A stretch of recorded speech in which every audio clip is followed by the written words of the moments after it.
10th class పిల్లల్ని అంటే చెప్తారండి, ముఖ్యమంత్రి గారు ప్రమేయం లేకుండా ఆనాడు హరీష్ రావు అవినీతికి పాల్పడే అవకాశం ఉంటుందా?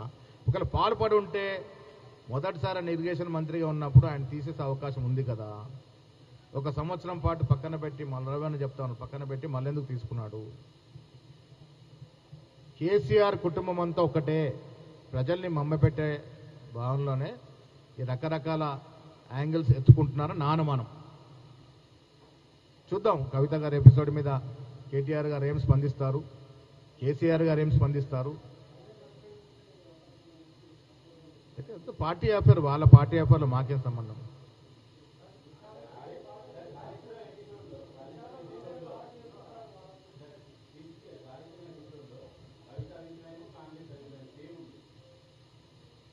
మా అభిప్రాయం చెప్పిండొచ్చు కదా, ఆ అభిప్రాయం చెప్పాల్సిన పరిస్థితి మాకు లేదు. ఇప్పుడు ఒకటి నేను ఇంత స్పష్టత ఇస్తా ఉన్నాను, కవిత, హరీష్ రావు, సంతోష్ రావే అవినీతికి పాల్పడింది ఎప్పుడైతే ఒప్పుకుందో, ఆమె కేసీఆర్ పాత్ర ఉందని ఒప్పుకుంది. కేసీఆర్ ముఖ్యమంత్రిగా ఉన్నాడు. హరీష్ రావు గారు అవినీతికి పాల్పడిండు, ఎస్. బట్ కేసీఆర్ అనుమతి లేకుండా, కేసీఆర్ ప్రమేయం లేకుండా, కేసీఆర్ నాలెడ్జ్ లేకుండా పాల్పడిందంటే 10th క్లాస్ పిల్లాడు కూడా ఒప్పుకోడు. ఇది కవిత గారు తెలుసుకోవాలి. కాళేశ్వరంలో వచ్చిన అవినీతి కేసీఆర్ కుటుంబ సభ్యులందరూ కూడా పంచుకున్నారు, దాంట్లో ఏం అనుమానం లేదు. ఇలా కవిత రూపంలో ఒక నాటకం తెరదీస్తా ఉన్నారు, రేపు ఇంకో నాటకం తెరదీస్తారు. కానీ కుటుంబం అంతా ఒకటే, ప్రజల్ని మభ్యపెట్టే ప్రయత్నం చేస్తూ ఉంది. ప్రజలు అప్రమత్తంగా ఉండాలి.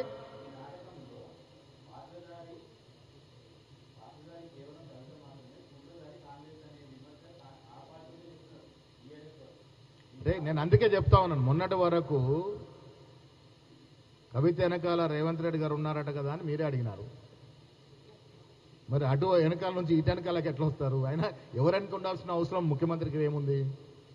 మాకు కావాల్సింది ప్రజల శ్రేయస్సు, ప్రజల ఆకాంక్షకు అనుగుణంగా నడుస్తూ ఉన్నాం. ప్రజలు కోరుకున్నారు కాళేశ్వరంలో జరిగిన అవినీతి మీరు బయటకు తీయాలని. ఎన్నికలకు ముందు మేము ఆ కోరికను మన్నించి ఇవాళ కమిషన్ వేసి వెనక్కి తీశాము. మా కేసీఆర్ కుటుంబ సభ్యులందరూ కూడా సమాన దూరంలో ఉన్నారు. అవినీతి పరులు ఎవరిని కూడా రేవంత్ రెడ్డి గారు కానీ కాంగ్రెస్ ప్రభుత్వం కానీ ఉపేక్షించే సమస్య ఉండదు. అందరు బంజారాస్లో ఉంటారు, అందరూ ఒకే చోటుకు పోతారు. ఎక్కడికి? ఆల్రెడీ మా రేవంత్ రెడ్డి చెప్పారు కదా, డబుల్ బెడ్రూమ్ అక్కడ కట్టిస్తున్నామని. అందరూ అక్కడికి పోవాల్సిన సమయం వచ్చింది. మీరు బీజేపీ నాయకుల్ని నిష్పక్షపాతంగా వివరించమని కోరితే, వాళ్ళు నిజంగా నిష్పక్షపాతంగా వివరిస్తే అతి త్వరలో అందరూ కూడా ఒకే చోట స్థిర నివాసం ఉండేటువంటి అవకాశం కలుగజేస్తుంది.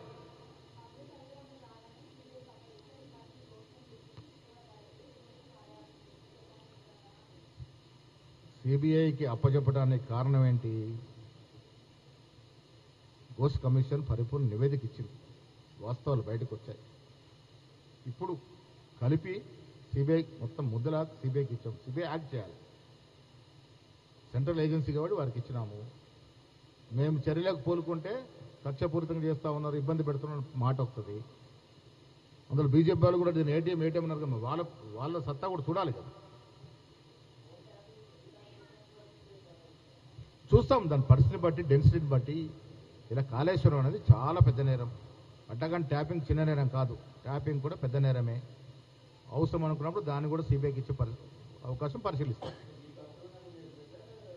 పరిస్థితిని బట్టి, అధికారుల నివేదికల్ని బట్టి.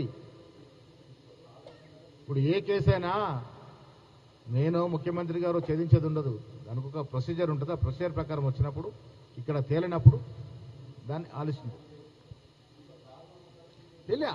ఒక్కొక్క కేసు ఒక్కొక్క సంస్థ ఛేదించాల్సిన పని ఉంటుంది, డెన్సిటీని బట్టి, దాని యొక్క పరిస్థితిని బట్టి. అన్ని కేసులు సిబిఐకి ఇస్తే ఇంకా సిబిఐ 4 కావాలి, మరి ఉన్న సిబిఐ స్ట్రెంత్ సరిపోదు. బీజేపీ డిమాండ్ ఎప్పటి నుంచో చేస్తూ ఉంది. మేము పరిపూర్ణంగా దాన్ని ఛేదించి, శోధించి, వాస్తవాలు తెలుసుకొని ఇప్పుడు సిబిఐకి ఇచ్చాం. ఇది డెఫినెట్గా అది కూడా పరిశీలిస్తాం. ఫోన్ ట్యాపింగ్ ఏం ముగిసిన అధ్యాయం కాదు. నిజాయితీ పరుల అధికారులు దాన్ని ఛేదిస్తూ ఉన్నారు. ఇంకా సమాచారం మీరు అనుకుంటారు ఓన్లీ లీడర్లు పోయిందని. ఇదివరకు 20 మందినే వాళ్ళు పిలిచి విచారణ చేశారు. 650 మంది ఉన్నారు. నేను గతంలో కూడా చెప్పాను, చాలామంది నాయకుల యొక్క మిత్రులు మిత్రురాల యొక్క వాస్తవాలు కూడా తెలుసుకోవాల్సిన అవసరం ఉన్నది. అన్నాడు ఏ రకంగా ఫోన్ ట్యాపింగ్ అడ్డం పెట్టుకొని బ్లాక్మెయిల్ చేసినటువంటి చాలామంది నాయకులు ఉన్నారు. బయటకు రావాల్సిన అవసరం ఉన్నది. Thank you.